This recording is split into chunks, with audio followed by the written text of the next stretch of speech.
تو والدین جب بوڑھے ہو جائیں تو اولاد کا امتحان ہوتا ہے، اور والدین کی ساری خدمت بھی اولاد کرے لیکن صرف ان کو کچھ معاملات کے اندر نظر انداز کر دے اور وہاں اپنی مرضی کرنے لگ جائے تو والدین کو تکلیف پہنچتی ہے۔ حتیٰ کہ والدین خود چاہتے ہیں کہ ہماری اولاد ہمارا کاروبار سنبھال لے، امور خانہ سنبھال لیں اور بہت ساری چیزیں سنبھال لیں، اور بعض اوقات اولاد اتنی سمجھدار، سنجیدہ اور متین ہوتی ہے کہ وہ اچھے انداز سے، بہتر بلکہ انداز میں سنبھال لیتی ہے، لیکن والدین کو اگر وہ نظر انداز کریں اور کسی معاملے میں پوچھیں نا تو ان کو ایک اپنے اختیارات سمٹتے ہوئے دکھائی دیتے ہیں اور وہ تنہائی محسوس کرتے ہیں۔ تو اولاد اگر صرف اپنے والدین سے پوچھ لے تو والدین تو چاہتے ہیں کہ سب کچھ ان پہ نچھاور کر دیں۔ ایک والدین ہی تو ایسے ہیں کہ جو اپنی اولاد کو اپنے سے آگے دیکھنا چاہتے ہیں، لیکن اولاد اگر نظر انداز کرنے لگے تو یہ رویہ والدین کے لیے اذیت کا، تکلیف کا سبب ہوتا ہے۔ اور اگر اولاد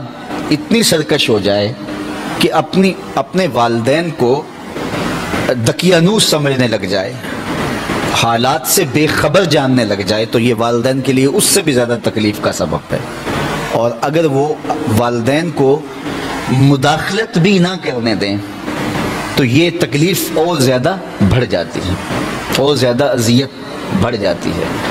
اللہ کے محبوب کی خدمت میں ایک شخص حاضر ہوا اور اس نے حضور کی بارگاہ میں شکایت کی، اور وہ یہ تھی کہ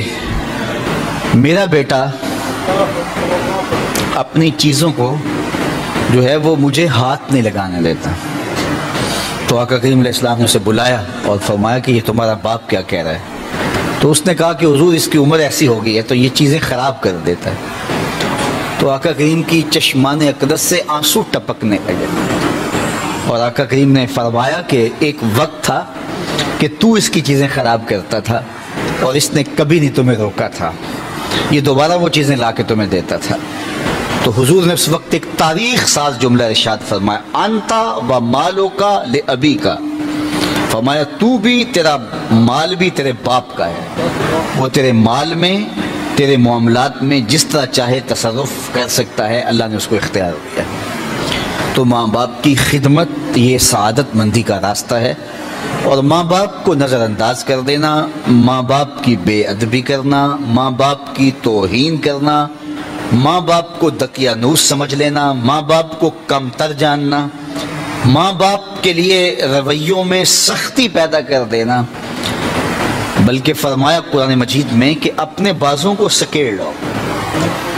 پرندہ جب اڑتا ہے اور اڑان بھرتا ہے تو بازو پھیلاتا ہے اور پھر وہ اڑان بھرتا ہے، اور جب اس نے دوبارہ زمین پہ آنا ہوتا ہے تو بازوؤں کو سمیٹتا چلا جاتا ہے۔ تو بازوؤں کو سمیٹتا ہے تو وہ زمین کی طرف اترتا ہے۔ تو کہا کہ کتنی خوبصورت مثال قرآن نے دی ہے کہ اپنے والدین کے لیے بازوؤں کو سکیڑ لو۔ تم افسر ہو، تم مفتی شہر ہو، تم حاکم شہر ہو، تم بہت بڑے بزنس مین ہو، تم علامۃ الدہر ہو، تم صاحب تحقیق ہو، تم صاحب فتویٰ ہو، تم عقل و بینش کے امام ہو، تم بہت بڑے دانشور ہو، تم بہت بڑے ذہین فتین شخص ہو، تمہاری عظمتوں کا زمانہ لوہا مانتا ہے، دنیا کی دانش گاہوں میں تجھ سے لوگ دنیا گزارنے کے گر سیکھتے ہیں، لیکن جب تم اڑان بھرو تو اس وقت تم مفتی رہو، اس وقت تم فقیہ شہر بنو، اس وقت تم جو ہے وہ بہت کامیاب بزنس مین بن کے پرواز کرو، اس وقت تم بہت بڑے مانے ہوئے پروفیسر کہلاؤ، تم اپنے فن کے ڈاکٹر اور ماہر کہلاؤ، لیکن جب تم واپس اپنے باپ کی چوکھٹ پہ اپنی ماں کی بارگاہ میں آؤ تو بازو سکیڑ لو، اس وقت بیٹے بن کے آؤ۔ اس وقت تمہارے ساتھ جو مفتی کا ٹائٹل ہے، عالم کا ٹائٹل ہے، پروفیسر کا ٹائٹل ہے، ڈاکٹر کا ٹائٹل ہے، کامیاب بزنس مین کا ٹائٹل ہے، وزیر اور مشیر کا ٹائٹل ہے، وہ اتر جائیں بازو سکیڑ کے، تم ایک بیٹے بن کے ماں کی آگوش، ماں کی خدمت میں اور اس کے حضور اور باپ کے حضور بیٹھو، تو یہ ان کے لیے تسکین کا سبب ہے۔ اور اب جب دوبارہ اڑان بھرو گے تو اللہ تعالیٰ تمہیں اور زیادہ عزتوں سے نوازے گا۔ تو فرمایا کہ اپنے بازوں کو سکیڑ لو۔ اللہ اکبر، کتنی خوبصورت بات ارشاد فرمائی،